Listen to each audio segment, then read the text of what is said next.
Sky Ocean's Wings for Hire is a brand new RPG developed by Octeto Studios and published by P-Cube. This game was designed and crafted to attribute to and to pay homage to the games before it, like Skies of Arcadia. I've been playing this game for a little while now, and before I jump into my full review of the game, I want to first say thank you to P-Cube for providing to me a review code of the game. If this game seems interesting to you and you want to check it out, there's a link in my description down below where you can go and purchase the game. But with all of that said, let's talk about Sky Ocean's Wings for Hire.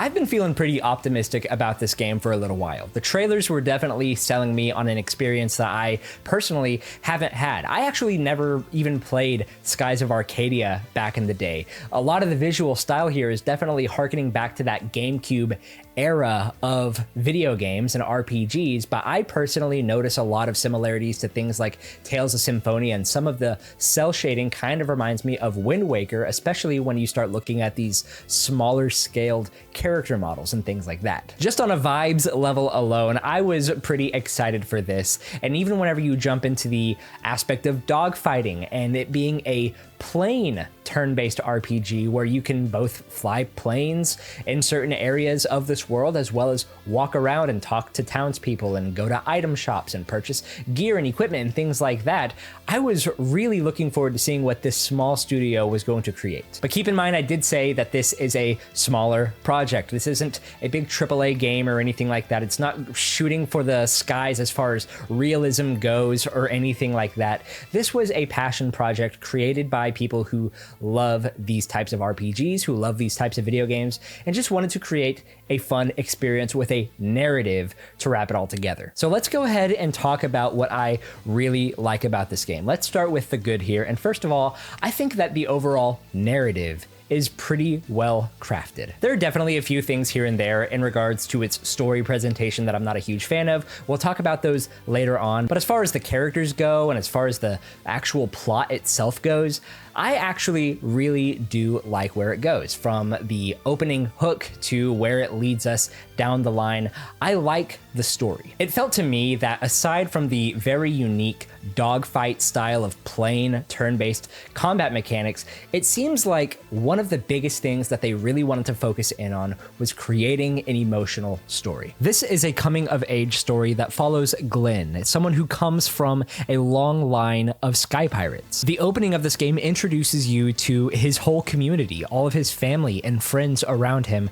as they all go through this trial of essentially proving that you are worthy to be a sky pirate. After succeeding and celebrating passing this trial with your pilot buddies, your whole town and your whole world is really flipped upside down when there is an attack to your hometown, and now you're basically going out and collecting a new ragtag team of pirates to go after what is called the Alliance. Outright, some of these characters go through some of the hardest things that you could imagine, whether it comes to the death of family, to the destruction of their hometown. There's just a lot up front that's very heavy, and you can feel that through a lot of the friendships that are built throughout this game, through a lot of the barriers that need to be broken down before people, and the types of enemies that you encounter and the dynamics between them and you. There's just a lot of weight to its narrative that I can really appreciate. If you're just someone who wants to enjoy a pretty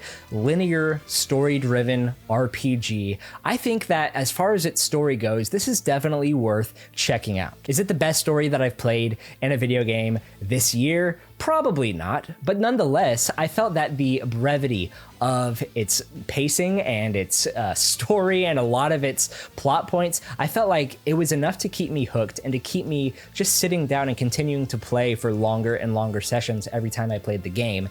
And before I knew it, the game was over, and I actually felt that as far as its story went, I was pretty satisfied. It just feels like there's not a lot of brevity in game length and in pacing in regards to its story in a lot of video games nowadays. So if that is something that you are just looking for, just for any type of game, I think that this game will scratch that itch if you got it. Also, the overall artistic design of the game. We'll talk a little bit about some visual things later in the video, but overall, I think that this vibe that they're going for an old GameCube or PS2 type game, I think that it works. There's a lot that I can kind of nitpick here and there, but in general, there's something kind of cozy about the way that this game presents itself aesthetically. And outside of the visual aesthetics, I was actually really pleasantly surprised at just how much I enjoyed listening to the soundtrack of this game. This is a pretty heavily orchestrated OST. It's feeling very cinematic as you're playing, whether you're just walking around inside of villages or towns or things like that, or you're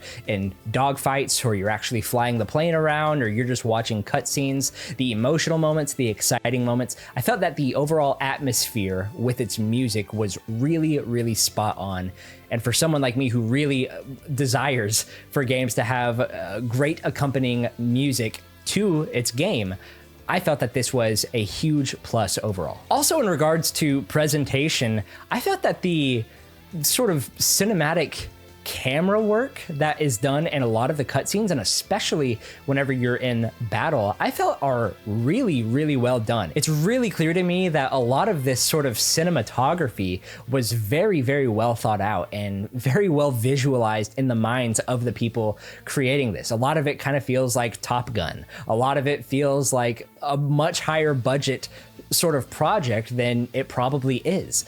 There's just a lot of really, really cool cinematography, whether it be in cutscenes or in the overall gameplay side of things, like with battles and things like that. And I just really liked the cinematography. But since we're talking about gameplay here, I do just want to talk about how unique this gameplay system is. Sure, it's on paper a pretty standard turn-based RPG, but you're in a plane. You are controlling people who are flying planes. And then whenever you're encountering battles out in the field, you have this ability to shoot enemies from a distance and gain the upper hand. You get an advantage on that enemy. So there's a little bit of strategy that goes in to actually traversing the world while you're in the plane. And then, of course, once you get into these dogfights, these turn-based dogfights, you are playing your kind of standard RPG. You have the turn order in front of you, so you can kind of strategize on which enemies you want to take down first. If you have any buffs on any of your characters, like who you want to speed up their agility so that they can get the upper hand before enemies, things like that. There's just a lot of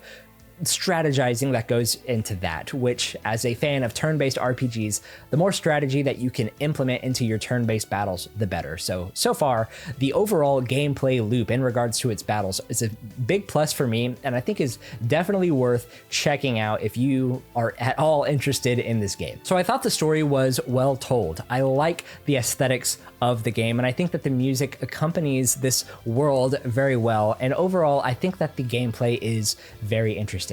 However, after all of that, I'm kind of going to go and mix the bad and the mixed together here in this next portion of the video, because there's just kind of a lot of things that I can sort of nitpick about the game. So I want to take this time to talk about bugs and glitches and things like that. Now, remember I said that this is a smaller project. This isn't a big AAA studio with millions and millions and millions of dollars backing it to fix every single little glitch and bug that there is. It's bound to happen. It's an independent game. Bugs and glitches happen. So I'm not going to harp on the game too much in the state that it's in right now, but I will just say that there is a lot of moments in this game where I really felt that there was just not a lot of polish done. There's actually a pretty exhaustive list of bugs and glitches that the developers have addressed, as either they are being patched right now or they plan on fixing them in the near future. But just as I'm sitting here knowing that the game is releasing in 2 more days, I just felt that there is just a lot that I feel like needs to be addressed for people who are planning on picking up this game day one. Actually, in the very beginning of the game, there was a moment where I started the game, I could move my character around, and then I actually decided to go back in the main room where you start the game at, and for some reason, the treasure chest that I opened was already opened, and it still said that I could open the chest. And then when I clicked X to open it just to see what would happen, the game kind of freaked out on me. I couldn't move the character around, and I had to restart the game. There haven't been a ton of game-breaking bugs like that, but that happened within the first like 3 minutes of me actually controlling my character. And I know I've talked a lot about the aesthetics of the game and the visuals of the game, but that's not to say that everything about the game is perfect in my eyes. Art style is not everything, and obviously graphics are not everything, but there are just a few glaring issues that I had with its visual fidelity along with its style that I kind of want to go over. For instance, the characters' 3D face models are incredibly jagged. If I'm being totally honest, a lot of the game's visual fidelity reminded me of a highly upscaled Nintendo DS game. I'm talking games like the Final Fantasy 3 and 4 remakes for the Nintendo DS. That's kind of how these faces are portrayed, especially whenever you start to look at their eyes. So much of the game's art style is very cool. I know they went for that sort of Studio Ghibli style in mind when crafting the worlds, as well as obviously the other game influences like Wind Waker and things like that.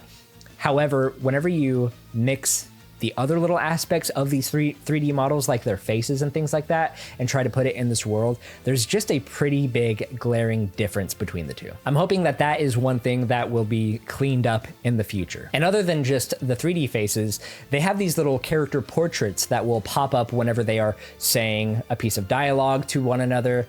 And this is something that I know has also been addressed by the team. They are aware that there are many cases where in the story there will be a pretty heavy, very serious, emotional moment happening in the story. And whether it's their 3D faces or their character box little dialogue pop-up faces, there are just moments where stuff like that will happen, but then their face is just completely deadpan or they look really happy. There are just multiple moments where I felt like what I'm getting from this story and how these characters are talking to each other, I don't think their faces are matching their energy at all. Sometimes they look really, really mad when they sound like they're supposed to be really happy. Sometimes they look incredibly happy when the worst thing just happened to them and their friends. Like, it makes no sense. So I know that that's one thing that they will fix in the future, but just know that in my experience playing this game, this really was something that really did take me out of its plot. It took me out of its story. It kind of made me, I don't know, it made me remember that, oh, these are just video game characters. Sometimes a story can be so well told that you don't even remember that you're reading a story with these fictional characters. But unfortunately, whenever something like this happens, it just becomes very apparent that I'm playing a game that just hasn't been polished enough. I was also constantly having this issue where anytime a tutorial popped up on the screen, or anytime that a shop menu would open up where there were multiple tabs and pages that I could flip through, the way to flip pages in the tutorials and in the menus was through R1 and L1. And for some reason, it only allowed me to skip every other page. Like, for instance, if I was on page 1 and I pressed R1 to go to the next page, it would go to page 3, and then it would go to page 5, and then it would skip 1 and go to 2, and then it would skip 3 and go to 4. Like, I could never actually just go from page 1 to page 2 to page 3.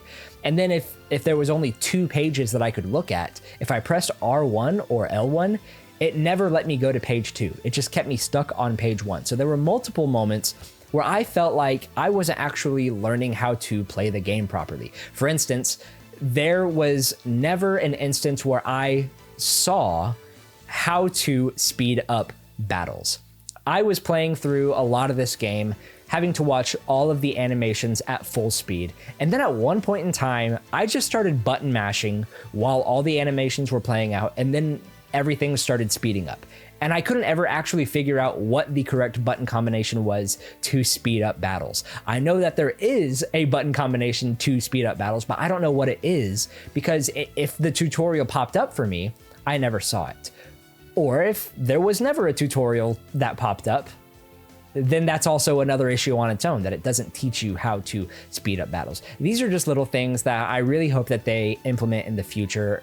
as bug fixes. There's also no voice acting in the game, which is fine. I don't think every game needs to have voice acting, especially a smaller scale game like this. And even though there are instances where through character interaction you can proceed through the dialogue by pressing the confirm button, there are tons of instances where you cannot press through any of the dialogue. There are multiple cutscenes where the text is just auto-scrolling, and even if you've read everything, you can't proceed to the next little bit of dialogue. You just have to wait for the auto scroll to do it for you. And if you unfortunately read something a little bit too slow, the game just automatically scrolls through it, and there's no log of dialogue that you can look back into to see what was said in the cutscene. And on top of all of that, if there is a large cutscene right before a boss battle and then you die during that battle, you can't skip any cutscenes. So in that instance, you might have to actually watch that cutscene a few times before you actually finish the boss. This is definitely my biggest gripe with the game. There needs to be an ability to skip cutscenes, but more importantly,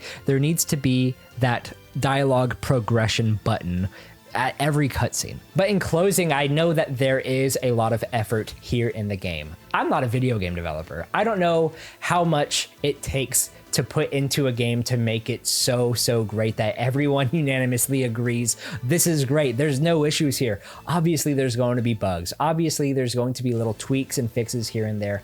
My biggest fear here is that this game is coming out before it's really ready. The big things like its gameplay system and its plot, I think are pretty spot on. I don't really have anything to say in regards to what I would change about that stuff. It's just all of the little technical details about the game that I really do think just need more time in the oven, need a bit more polish before I can really confidently say that this is a game worth buying at full price. But like I mentioned, the developers of this game are very acutely aware of all of these little things and are actively working on getting that stuff fixed so that people like me aren't going to be coming online to complain about those things in the future. So if those are things that you are fully willing to look past and you just want to experience a fun turn-based RPG with a pretty gripping narrative, I would say that Sky Ocean's Wings for Hire is an absolute must buy. It's like, on the one hand, I think that this is absolutely the type of game that we should be supporting. These small independent projects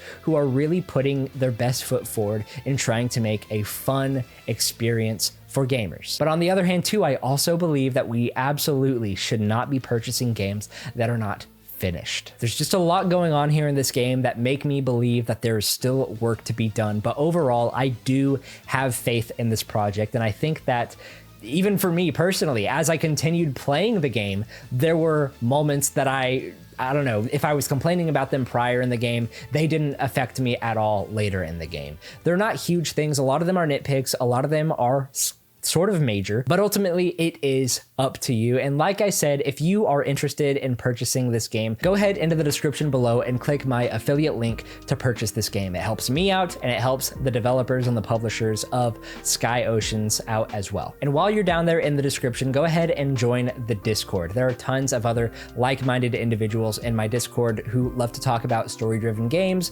RPGs, and things like that. So if that's you and you want to join my community, please consider joining the Discord. Also, while you're down there, go ahead and hit the like button, hit the subscribe button, and hit the notification bell as well, so that you are notified whenever new videos like this come out. But let me know, guys, what do you think about Sky Ocean's Wings for Hire? Is this a day one purchase for you? Are you thinking about maybe waiting until some of these bugs kind of pass over and we are finally, playing a pretty well polished game? Let me know all of your thoughts down below. What is your favorite GameCube/PS2 RPG? Did you play Skies of Arcadia? Were you a Tales of Symphonia player back in the day? Let me know all of your thoughts and opinions on Sky Oceans down below. Anyways, guys, I will see you all in the next video. Bye-bye.